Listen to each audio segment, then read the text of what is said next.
Le service de soins infirmiers à domicile qui permet le maintien des personnes à domicile le plus longtemps possible, souvent en collaboration avec le service d'aide. Le service HAD qui réduit les temps d'hospitalisation, qui permet le maintien à domicile aussi, puisqu'on a quand même 3/4 de nos patients qui sont des suivis de soins palliatifs et d'accompagnement des familles. L'équipe Alzheimer permet le maintien à domicile des personnes atteintes de la maladie d'Alzheimer avec des troubles débutants ou bien installés. Et l'appartement de coordination thérapeutique qui est une petite unité de vie qui est une alternative aussi à l'EHPAD ou qui peut offrir des hospitalisations de répit aussi pour l'entourage. La majorité de nos patients pris en HAD ont le service d'aide à domicile, le SIAD également. Sur le SIAD, on a des patients qui ont des combinaisons multiples puisqu'ils peuvent avoir le service d'aide à domicile, le service de soins, plus l'accueil de jour. Il y a vraiment de multiples possibilités. On a également des patients en ACT qui sont suivis par le SIAD ou l'HAD. Donc tout est très complémentaire. L'avantage des services à domicile, c'est d'allier l'accompagnement des familles et de l'entourage à la technicité des soins et surtout à la permanence des soins. Ce service s'adresse à des personnes âgées, des personnes handicapées ou malades. Nous avons pour cela une équipe d'une trentaine d'aides-soignantes, 35 aides-soignantes et une équipe de 8 infirmières, ce qui nous permet de faire une prise en charge globale du patient. Donc on le suit du début jusqu'à la fin pour les soins d'hygiène et pour les soins techniques. Il y a d'autres services externes aussi avec lesquels on fonctionne. On est en lien avec l'hôpital, avec les médecins, avec les infirmiers libéraux. On est là au milieu de la prise en charge et on fait en sorte de coordonner tous les acteurs qui peuvent intervenir au domicile du patient. Pour les personnes atteintes de la maladie d'Alzheimer qui ont besoin d'une prise en charge plus importante et sur prescription médicale, le service de l'équipe spécialisée Alzheimer propose un cycle de 15 séances de réhabilitation et de soins à domicile pour les personnes malades et leurs conjoints. C'est une séance d'1 heure par semaine, donc un suivi de 3 mois et demi. Et en fonction de ce qu'on a discuté en équipe, on détermine les activités que je vais proposer à domicile.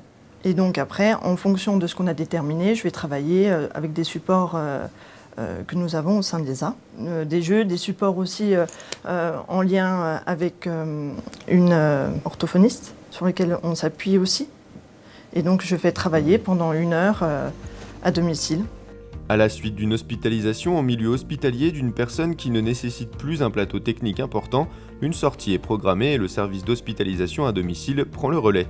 Des médecins, infirmiers, aides-soignants se relaient 24 heures sur 24 au domicile des malades. Ce service peut également intervenir en EHPAD, établissement d'hébergement pour personnes âgées dépendantes, afin d'éviter une hospitalisation ou contribuer à assurer les soins lourds, certaines fois jusqu'au décès. L'HAD, pas seulement pour les personnes âgées, mais en particulier pour les personnes âgées, répond à un besoin d'éviter des hospitalisations.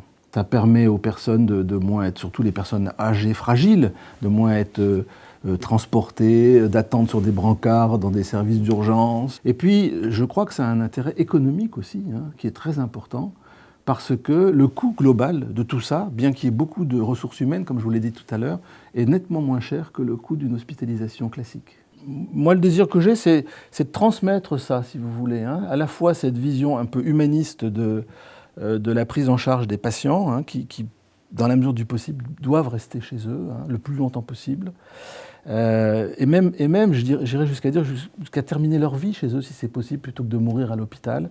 La plus-value qui est vraiment une des plus importantes, c'est la présence d'équipes de nuit, donc c'est vraiment une sécurisation. Quand je dis équipe de nuit, c'est vraiment une équipe parce qu'il y a à la fois un des 3 infirmiers coordinateurs qui est d'astreinte, donc qui peut épauler. Il y a l'infirmier ou l'infirmière de nuit qui n'est pas d'astreinte mais qui travaille, donc elle est vraiment sur le pont toute la nuit. Et toutes les nuits, on a aussi un médecin d'astreinte qui peut soutenir l'infirmière de nuit.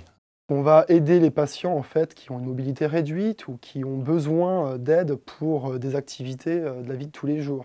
Et puis donc aider l'infirmière ou l'infirmier dans les pansements, donc tout ce qui est soins. On va aussi beaucoup communiquer avec le patient, l'entourage aussi, bien sûr, être là pour eux, pour les patients. On a beaucoup de patients en soins palliatifs, donc c'est important d'être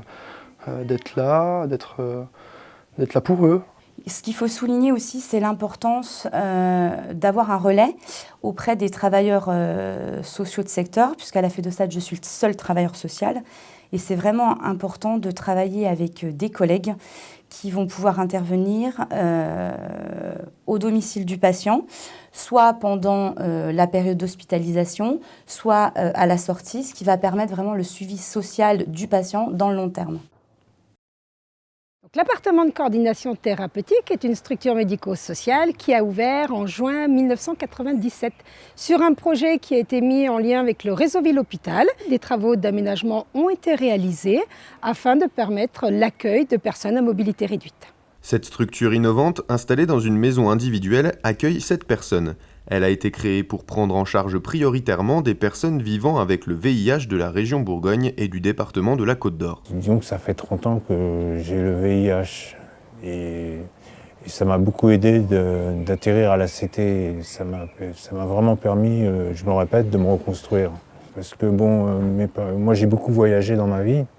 J'ai habité 4 ans aux États-Unis, 1 an en Afrique du Sud. Et mes parents adoptifs sont décédés. Donc j'avais plus personne du tout au niveau famille, j'étais à la rue totalement, je faisais le SAMU social, le 115. Et donc j'ai pu trouver la CT par l'intermédiaire de l'hôpital, chez moi je suis de Paris, de Créteil, qui m'ont envoyé à la FEDOSAT, enfin à la CT et tout.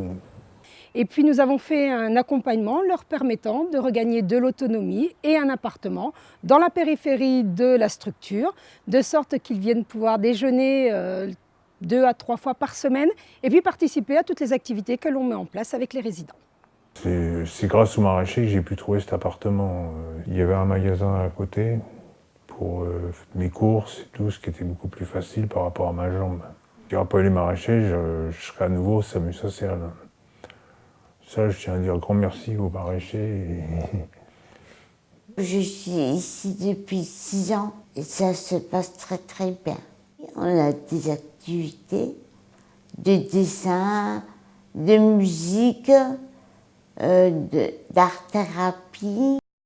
Ici, je suis protégée aussi bien médicalement que physiquement. À la fois, je la sens dans une famille que je ne peux pas forcément lui apporter tous les jours. Et malgré tout, malgré ses difficultés de santé, elle est bien entourée au niveau du personnel.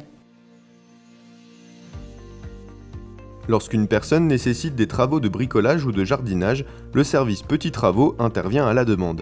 Cette intervention ne peut excéder 2 heures afin de ne pas se substituer aux artisans.